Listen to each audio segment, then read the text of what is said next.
আজকের গল্প এক আকাশ আলো। আমরা দু ভাই। আমি ভার্সিটিতে পড়ছি আর বড় ভাই ব্যাংকে চাকরি করেন। কিছুদিন হলো বিয়ে করেছেন। আমরা মধ্যবিত্ত ঘরের সন্তান। বাবা ছোটোখাটো একটা চাকরি করতেন, মা ছিলেন গৃহিণী। ঘরের সব কাজ তিনি একা করতেন, এখনও করেন। আমাদের বাসায় কখনো বুয়া রাখা হয়নি। বাবা মার জীবনযাপন ছিল সাধারণ।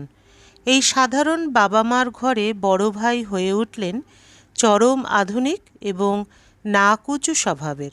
হাল ফ্যাশনের জিনিসপত্র ছাড়া তিনি ব্যবহার করতেন না।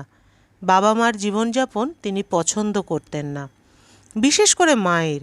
বড় ভাই মাকে প্রায় বলতেন, আপনার চালচলন সেকেলে ধরনের, খুবই বাজে। হাল ফ্যাশনের বড় ভাই বিয়ে করলেন তার মতো আর এক হাল ফ্যাশনের মেয়েকে।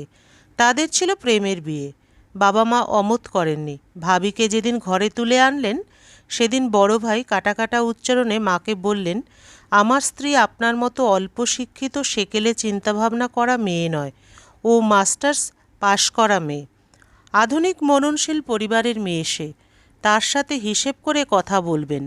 আপনার কোনো আচরণে যদি সে আঘাত পায় তাহলে কিন্তু ভালো হবে না, কথাটা মনে রাখবেন।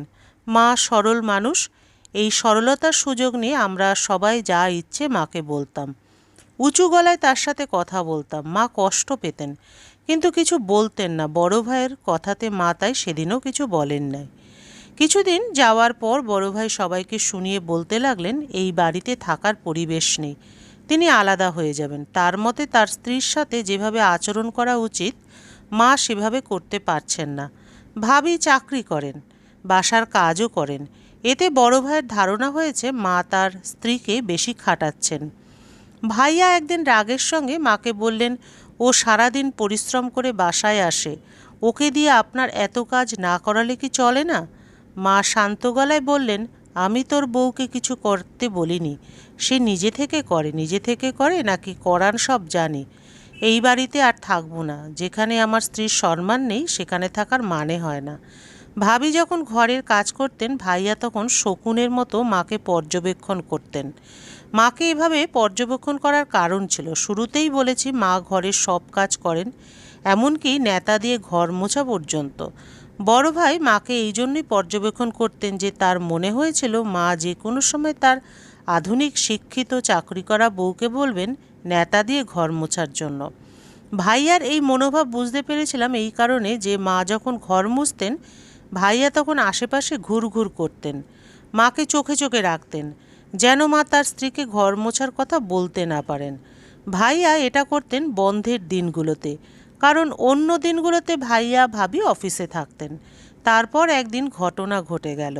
এক শুক্রবার ঘর মোছার সময় মা হঠাৎ মোছা বন্ধ করে ক্লান্ত গলায় বললেন, আজ শরীরটা ভালো লাগছে না। ভাবি তখন রান্নাঘরে ছিলেন। সেখান থেকে এসে মাকে বললেন, আপনি রুমে গিয়ে শুয়ে থাকুন। ভাইয়া তো যথারীতি আশেপাশেই ছিলেন।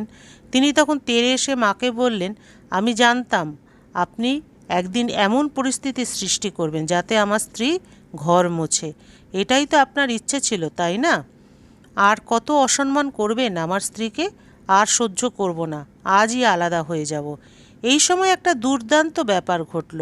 ভাইয়া যে গতিতে মায়ের দিকে তেড়ে গিয়েছিলেন বাবা তার চেয়ে বেশি গতিতে ভাইয়ার দিকে তেড়ে গেলেন। এরপর ধমকে ভাইয়াকে বললেন, তোর স্ত্রীকে বিন্দুমাত্র অসম্মান না করার পরও তুই দিনের পর দিন আমার স্ত্রীকে অসম্মান করে যাচ্ছিস। তোর স্ত্রীকে কেউ কিছু বললে তোর কষ্ট লাগে, আর আমার স্ত্রীকে আমার সামনে কেউ কিছু বললে আমার কষ্ট লাগে না। আমার দুঃখ যে তোর মতো কুলাঙ্গার জন্ম দিয়েছে। তুই যদি এখন তোর মায়ের পা ধরে ক্ষমা না চাস তাহলে তোর ঘর থেকে বেরোনোর আগে আমি তোকে লাথি মেরে ঘর থেকে বের করে দেব। ভাইয়া তখন তেজ দেখিয়ে ভাবিকে বললেন, দেখেছো এদের ব্যবহার? এই নোংরা পরিবেশে তোমাকে আর এক মুহূর্ত রাখবো না, এখনই আমরা চলে যাব। এই বলে ভাইয়া ভাবির হাত ধরে রুমে নিয়ে যেতে চাইলে ভাবি টান দিয়ে হাত ছাড়িয়ে নিলেন। এতে ভাইয়া অবাক হয়ে গেলেন। তারপর ভাইয়াকে আরও অবাক করে দিয়ে ভাবি বললেন, এতদিন তোমার পাগলামির কারণে আমি এই ঘরের মেয়ে হয়ে উঠতে পারিনি। সব সময় নিজেকে দূরের মনে হয়েছে, কিন্তু আজ এই ঘরের মেয়ে হয়ে উঠব। এরপর আমাদের সবার চোখের সামনে ভাবি মায়ের হাত থেকে নেতা নিয়ে ঘর মুছতে শুরু করলেন। মা ভাবিকে থামাতে গেলে ভাবি বললেন, যে কাজ মা করতে পারেন সে কাজ মেয়ে কেন করতে পারবে না? আমার আরও আগে এসব বলা উচিত ছিল, কিন্তু আমার স্বামীর হম্বিতম্বির কারণে সাহস করে কিছু বলতে পারিনি। এই জন্য আমায় মাপ করবেন। অপ্রত্যাশিত এই ঘটনায় ভাইয়া স্তব্ধ হয়ে গেলেন। বাবা তখন ভাইয়াকে বললেন, তুই বেরিয়ে যেতে চাইলে বেরিয়ে যা, বৌমা থাকবে আমাদের সাথে। ভাইয়ার মুখ দিয়ে কোনো শব্দ বেরোচ্ছিল না। মা তখন পুনরায় ভাবিকে থামিয়ে নিজে ঘর মুছতে গেলে ভাইয়া তখন আমাকে ধমকে বললেন, দাঁড়িয়ে কি দেখছিস, আয় মাকে আর তোর ভাবিকে থামাই। তারপর বললেন, আজ থেকে বাড়ির মহিলারা কেউ ঘর মুছবে না, ঘর মুছবো আমরা দুই ভাই। আমি আঁতকে উঠলাম ভাইয়ার কথা শুনে।